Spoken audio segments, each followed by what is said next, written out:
Tiffany, tell us a little bit about what your job title is here in Lincoln and what do you do? Well, I am the instructional coordinator and volunteer coordinator for both Lincoln and Fort Stanton historic sites.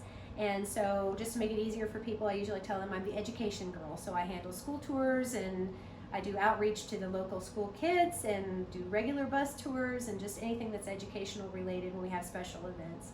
And I've been here for 3.5 years. Now, is this for all ages? Is it for young kids, older kids? It's all ages. Yeah, It's we do all all ages. ages of school kids. It tends to be a lot more of the younger kids most of the time, but we get a little bit of everything here in Lincoln. Nice. So you said you got here about 3.5 years ago. So my question for you is, what brought you here? Well, I have a very interesting resume. I have done a lot of interesting things in my work life, but I came across this job description and realized that it just seemed like it was like it was written for me, I felt. To be able to educate people about history and things that I'm interested in, and also to live in this beautiful, amazing place up here in the mountains that I love. And then, as you already know, Tamsin, I have some family history here in Lincoln, so that was another draw that kind of made me pick this historic site over some of the others in the state. What is for everyone who's watching, what is the family connection to Lincoln? My great-great-grandfather, John Owen, was the sheriff here in Lincoln from 1902 to 1907. So he and his family, when he first got elected, they were living in White Oaks, and then he had to move here to Lincoln, and they first lived in the jail, the building that was behind the courthouse, which no longer exists. And then they built a house for them next door to the courthouse, which was called the sheriff's house. So my family was the first ones to live there. And unfortunately, it doesn't exist anymore either, because that's now where the pageant grounds are for the Last Escape of Billy the Kid pageant that we have every year.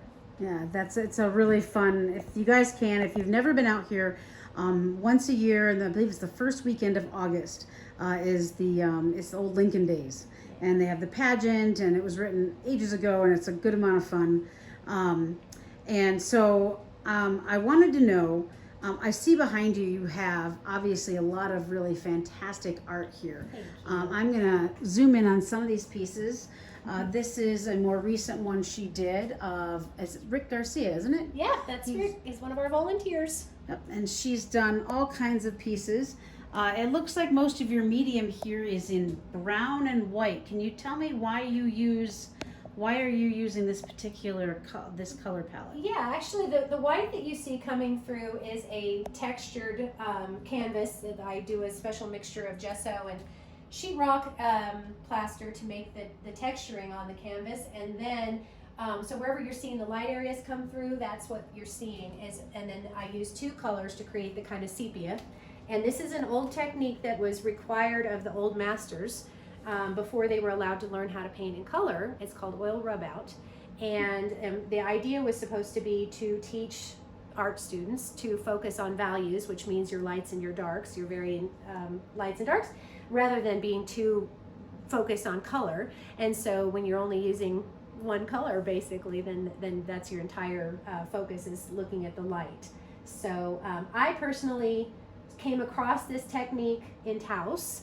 And I liked it because I love history and I love historic photographs, and I've been a photographer my whole life, so it just appealed to me in that way. But it tends to lend itself very nicely to old crusty buildings and historic looking photographs and things. So a lot of the places that you see in the photographs are places that are either very historic and very old, or in some cases, like the one you were just filming down there, the old Alamogordo Hotel, they're buildings that don't exist anymore. Same is true with the train depot there from Alamogordo that doesn't exist anymore. I try to use it to bring old historic places back to life. I think they're fantastic. And you sell these as well, correct? I do. I actually just finished my website finally. Oh, what's the website? It's TiffanyOwen.com. Nice. Tiffany is spelled with an I-E instead of a Y. So Awesome. As you know, I write the Curse of Billy the Kid, the Untold Legends series, and one of the things that for some reason people always say, "Man, you get trapped when you come into Lincoln." Like, people just love it. People return here. Mm-hmm. For those of you who don't know, it's only a mile long S curve of a town. Yeah. What do you think, other than Billy? What do you think draws people back here? For a lot of people, like, this is something that has been on their bucket list ever since they saw Young Guns. Oh, really? I mean, this is huge. And I'm talking about people that are American as well as people that come international from all over the world. The fascination with Billy is extraordinary, but I think the thing that really grabs people when they come here is, and I'm getting goosebumps just saying this, is that you can actually feel the history. You can smell it, you can sense it, and you can see it all around you, because a lot of times our visitors will make comparisons to places like Tombstone, which, if you've ever been to Tombstone, it's wonderful to kind of get an idea of what an Old West movie set would look like. But Tombstone only has one building that is original to Tombstone, whereas in Lincoln, every one of our museums, we have between 7 and 9 open to the public, depending on what time of year it is. Every one of those buildings, except for one, is original to Lincoln and would have been here when Billy the Kid was here. So he walked through these very places. And when you're in the Lincoln County Courthouse, you're standing at the top of the stairs on the spot where he shot Deputy Bell, or you're standing in the window where he spent hours and hours and hours looking out there, imagining his gallows being built and trying to figure out how he was going to get out of there. So, I mean, just being able to be in the places where a historic character was is, I think, what really just grabs people when they come here. Yeah, and I always joke around because, of course, if you know, everybody knows it's the land of enchantment. Let's say it correctly. I often will say it wrong and say the saying, which is land of entrapment. That I came here the first time, loved it, came a second time, and made the decision to move here. So it's one of those things where I feel like this town is very magnetic in the way. And I don't think that's just the history. I think it's also the people here and the love they have for the town, and the love they have, like you have, for history. Yeah. So I guess the other question I want to get to is, Billy the Kid obviously got my attention. He gets a lot of people's attention. What do you think it is about Billy that sparks imagination and fascination? It's funny how often we have, like, bikers come into town and they park their motorcycles in front of the courthouse and take a picture and then just kind of move on. And I always wondered what that was about. So I asked them, what is it that you guys are up to? And they said it's the rebel spirit. So it's different for different people, because I don't see Billy as a rebel necessarily.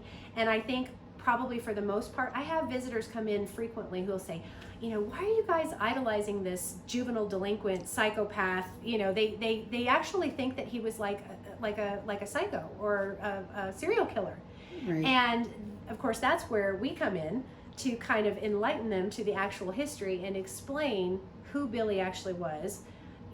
Kind of get some perspective on what his age was when he got here and the situation he found himself in, and that he was just trying to survive. Right. And if you really dig deep and study some of the documentation and the testimonials of the people who knew him, who rode with him, the regulators who knew him the best, you will hear them say he was a great guy. He always had your back. He was funny. He was charming. He was bilingual. He was a great dancer. The girls loved him. The people in the community wanted their daughters to be with him. Mm-hmm.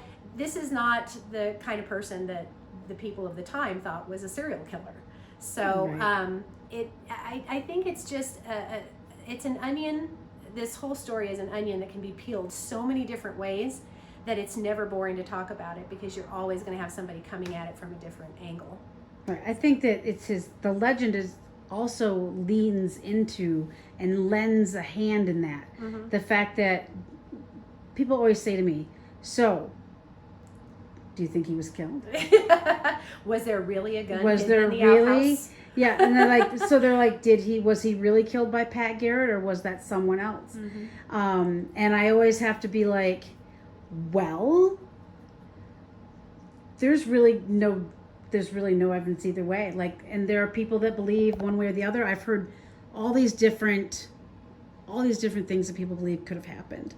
So are you on the side that he was killed by Garrett, or that he wasn't? Definitely that he was killed by Garrett, and okay. I'll tell you why. All right, bring This is where we come in. Yes. There is a lot of evidence and a lot of testimonials from people who were at Fort Sumner, that was a community that had embraced him, a Hispanic community that embraced him and loved and cared about him and protected him the same way that the people here in Lincoln had. And those people saw him, identified his body, built the coffin for him. They had a coroner's jury after he was killed to verify, you know, how he was killed, by whom he was killed, that it was actually Billy the Kid, you know, and these people that knew him so well. In particular, there was one gal who was